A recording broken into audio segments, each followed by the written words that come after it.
जय श्री कृष्ण मित्रों, स्वागत है आपका हमारे चैनल शिवानी वॉइस पर एक और नए वीडियो में। दोस्तों, भगवान श्री कृष्ण वास्तुशास्त्र का विशिष्ट ज्ञान रखते थे। उन्होंने समय समय पर धर्मराज युधिष्ठिर को वास्तुशास्त्र का ज्ञान दिया। यह ज्ञान समस्त मानव जाति के लिए अत्यंत महत्वपूर्ण और कल्याणकारी है। श्री कृष्ण ने 5 ऐसे पेड़ पौधों के बारे में बताया है जिनका भवन की सीमा में होना दुख एवं दरिद्रता लेकर आता है। ये वृक्ष घर के सामने होने से उस घर में निवास करने वाले लोगों की कभी उन्नति नहीं होती है। उन्हें हमेशा पराजय और निराशा का ही सामना करना पड़ता है। दोस्तों, वास्तुशास्त्र के अनुसार वृक्ष तथा पौधे हमारे भवन की सुंदरता को बढ़ाते अवश्य है, साथ ही ये वातावरण को शुद्ध रखते हैं। वृक्षों से सकारात्मक ऊर्जा का संचार होता है जो हमारे जीवन के लिए अत्यंत आवश्यक होती है। वृक्ष नकारात्मकता को कम करके वातावरण को अधिक सकारात्मक बनाने का कार्य करते हैं। घर के सामने शुभ पेड़ पौधे लगाने से घर में बरकत आती है। साथ ही ये पेड़ पौधे कई प्रकार के वास्तु दोषों को नष्ट करते हैं। घर के आंगन में खड़े वृक्ष देवताओं के समान हमारे घर की रक्षा करते हैं। इसीलिए हमारे प्राणों और शास्त्रों में भवन की सीमा में कुछ शुभ वृक्षों का रोपण करने की सलाह दी गई है। आज हम जाएंगे हमारे घर की सीमा में कौन से वृक्ष तथा पौधे होने चाहिए और कौन से वृक्ष नहीं होने चाहिए। जैसे कुछ वृक्षों को शास्त्रों में शुभ बताया गया है, उसी प्रकार से वास्तुशास्त्र में अशुभ वृक्षों तथा पौधों का वर्णन मिलता है। इन वृक्षों का घर की सीमा में होना अशुभ और अमंगलकारी होता है। ये वृक्ष घर के सामने होने से दुख तथा दरिद्रता का ही सामना करना पड़ता है। इन वृक्षों के सानिध्य में रहने पर धन का नाश होता है, शत्रुओं में वृद्धि होती है, मनुष्य अपना मान सम्मान तक खो देता है। इसीलिए यदि आपने भी जाने अनजाने में अपने घर के आंगन में अथवा घर के अंदर ऐसे वृक्ष तथा पौधे लगाए हैं, तो बिना देरी किए उन्हें तुरंत हटा देना चाहिए। सबसे पहली बात है, घर के मुख्य द्वार को हमेशा ही लताओं से, फूलों और पौधे से सजा कर रखना चाहिए। मुख्य द्वार जितना सुंदर और सुशोभित होगा, उस घर में उतनी ही अधिक सुख शांति बनी रहेंगी। किंतु ध्यान रहे, मुख्य द्वार पर किसी भी वृक्ष की छाया नहीं पड़नी चाहिए। इससे छाया वेद निर्माण होता है और परिवार में समस्याएं उत्पन्न होने लगती है। दूसरी बात है, भवन के आग्नेय कोण में और नैऋत्य कोण में किसी भी प्रकार के वृक्षों को लगाना शुभ माना नहीं जाता। ये वृक्ष जल्दी ही सूख जाते हैं और अशुभ परिणाम प्राप्त होते हैं। तीसरी बात है, घर की उत्तर दिशा में पाम और कनक चंपा का पौधा लगाया जाता है तो धन में वृद्धि होती है। चौथी बात है, यदि घर का मुखिया व्यापार करता है तो उसे घर की सीमा में नीम और बेल के वृक्ष का रोपण करके उनका पालन पोषण करना चाहिए। इससे उनके व्यापार में अधिक लाभ प्राप्त होता है। पांचवी बात है, भवन के परिसर में कहीं भी ऊपर की तरफ जाने वाली लता बहुत ही शुभ परिणाम देती है, किंतु अगर लता ऊपर से नीचे की तरफ आती है तो अधोगति होती है और दुख भोगने पड़ते हैं। यदि इस स्थान पर कोई मनी प्लांट लगा हुआ हो तो और भी अधिक शुभ फल मिलते हैं।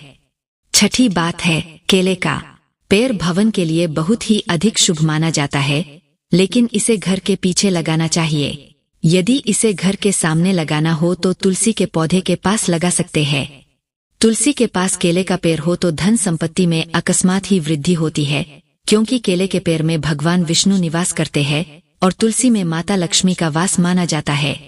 आइए अब जानते हैं कौन से पेड़ पौधे घर में लगाना अशुभ होता है। सबसे पहले बात कर लेते हैं कांटेदार पौधों की। दोस्तों, आपको घर में कभी भी कांटेदार पौधे नहीं लगाने चाहिए, क्योंकि कांटेदार पौधे हमारे वास्तु को प्रभावित तो करते ही है, साथ ही इस तरह के पौधे घर के छोटे बच्चों को भी नुकसान पहुंचा सकते हैं। इसलिए घर में कांटेदार पौधे लगाने से हमेशा बचे रहें, क्योंकि इनके कांटे नकारात्मक ऊर्जा उत्पन्न करते हैं। लेकिन फिर भी गुलाब जैसे कांटेदार पौधे लगाए जा सकते हैं, परंतु गुलाब के पौधे को घर की छत पर ही रखे तो बेहतर रहेगा। इसी के साथ अगर धार्मिक दृष्टि से भी देखा जाए तो भी कांटेदार पौधों को घर में लगाने से परिवार में लड़ाई झगड़े बढ़ जाते हैं। और इतना ही नहीं, इससे घर का वातावरण भी खराब होने लगता है।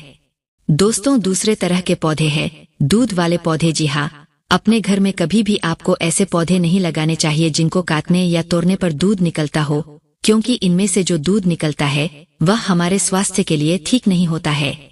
अगर गलती से कोई बच्चा या बड़ा इन पौधों के दूध का सेवन कर ले तो यह हमारे शरीर के अंदर विष पैदा कर सकता है। इसलिए इस दुष्प्रभाव से बचने के लिए हमें ऐसे पौधों से दूर रहना चाहिए। वैसे धार्मिक दृष्टि से भी देखा जाए तो भी इन पौधों को घर में लगाने से घर की सुख शांति चली जाती है और घर में नकारात्मक शक्तियां प्रवेश कर जाती है। दोस्तों, इसी क्रम में तीसरे नंबर पर आते हैं मुरझाए हुए पौधे। दोस्तों, आपने देखा होगा कई बार हमारे घर के गमलों में लगे हुए पौधे जहां जाते हैं तो ऐसी स्थिति में हमें इन पौधों को घर से बाहर निकाल देना चाहिए।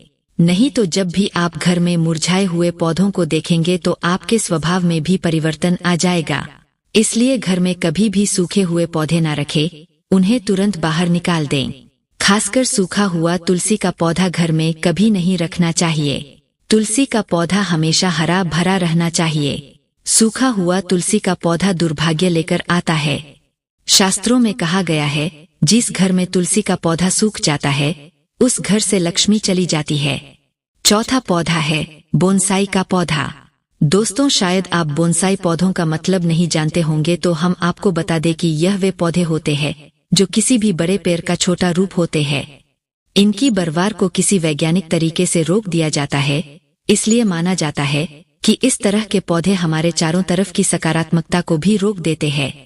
इसलिए बोनसाई पौधों को ना ही घर में तैयार करना चाहिए और ना ही बाहर से लाकर लगाना चाहिए, क्योंकि वास्तुशास्त्र के अनुसार यह पौधे घर में रहने वाले हर सदस्य का आर्थिक विकास रोक देते हैं। दोस्तों, अब बात कर लेते हैं बबूल के बारे में। आपको पता ही होगा, यह एक बड़ा कांटेदार वृक्ष होता है, इसलिए इसका पौधा घर में लगाने का सवाल ही नहीं उठता। फिर भी कोई बोनसाई करके इसको घर में लगाने की सोच रहा है, तो ऐसा बिल्कुल न करे, क्योंकि यह वास्तु की दृष्टि से ठीक नहीं रहता। ऐसे पौधे सिर्फ हमें नुकसान पहुंचाते हैं, क्योंकि इनके कांटे बड़े हानिकारक होते हैं। दोस्तों, अब बात कर लेते हैं कैस्टर प्लांट के बारे में। कैस्टर प्लांट देखने में भले ही बेहद अच्छा लगता हो, लेकिन इसे दुनिया का सबसे खतरनाक पौधा माना गया है। इस पौधे के बीज 2 दिनों के अंदर इंसान की जान ले सकते हैं। इसे घर में लगाने की भूल बिल्कुल नहीं करनी चाहिए। अगर आप इसे घर में लगाते हैं तो छोटे बच्चे इसके बीज गलती से निगल सकते हैं। इस पौधे को घर में ही नहीं बल्कि घर के आसपास भी नहीं रखना चाहिए। अगर आसपास ये पौधा हो तो तुरंत इसे उखाड़ कर फेंक दे। दोस्तों, अब बात कर लेते हैं बेर के पौधे के बारे में। कहा जाता है कि फलों में गिने जाने वाले बेर को खाने के लिए लोग इसे अपने घर में भी लगा लेते हैं, लेकिन यह गलत है। कहते हैं इसे लगाने से घर में नकारात्मक शक्तियां आ जाती है। केवल इतना ही नहीं, धार्मिक दृष्टि से भी अगर देखा जाए तो बेर के पौधे के घर में होने से आर्थिक समस्या बढ़ने के साथ ही धन की हानि भी होने लगती है। इस कारण से इसे घर में नहीं लगाना चाहिए। दोस्तों, अब बात कर लेते हैं घरों में सबसे ज्यादा लगाए जाने वाले पौधे मनी प्लांट के बारे में। दोस्तों, अगर आप अपने घर में तरक्की चाहते हैं तो घर के मुख्य द्वार पर आपको मनी प्लांट लगाना चाहिए। ऐसा करने से आपको नौकरी और व्यापार में तरक्की मिलेंगे। परंतु मनी प्लांट के पौधे को लगाने के दौरान इस बात का अवश्य ध्यान रखें कि इसकी लंबाई दीवार से अधिक न हो जाए। इससे आपके जीवन में परेशानियां आनी शुरू हो सकती है। मनी प्लांट का पौधा कभी खरीद कर नहीं लाना चाहिए, बल्कि इसे दूसरे स्थान से चुरा कर लाना चाहिए, तभी इसका शुभ फल प्राप्त होता है। अब बात करते हैं पपीते के पेड़ के बारे में। वास्तुशास्त्र के अनुसार घर में कभी भी पपीते का पेड़ नहीं लगाना चाहिए। यह पेड़ घर के लिए बहुत ही अशुभ होता है। अगर यह पौधा अपने आप उग जाए तो इसे तुरंत उखाड़ना चाहिए। जब फल खत्म हो जाए तो उसके बाद इसे उखाड़ कर फेंकना चाहिए। अगर पीपल का वृक्ष भवन की पूर्व दिशा में होता है तो घर में निर्धनता व्याप्त हो सकती है। वटवृक्ष घर की पश्चिम दिशा में हो तो घर में शोक का काल चिरकाल तक रहता है। दक्षिण दिशा में तुलसी का पौधा हो तो संतान को पीड़ा सहन करनी पड़ती है। किसी भी मृत वृक्ष की छाया घर पर पड़ती है तो यह मृत्यु सूचक होता है। मृत वृक्ष को तुरंत उखाड़ देना चाहिए। तो दोस्तों, इस प्रकार से वास्तुशास्त्र में घर में लगाए जाने वाले पेड़ पौधों के बारे में महत्वपूर्ण जानकारी दी गई है। कमेंट में जय श्री कृष्ण जरूर लिखें। साथ ही वीडियो को लाइक करना ना भूले और दोस्तों के साथ शेयर करें। ऐसी ही जानकारी पाने के लिए चैनल शिवानी वॉइस को सब्सक्राइब जरूर करें। वीडियो को पूरा देखने के लिए आप सभी का धन्यवाद।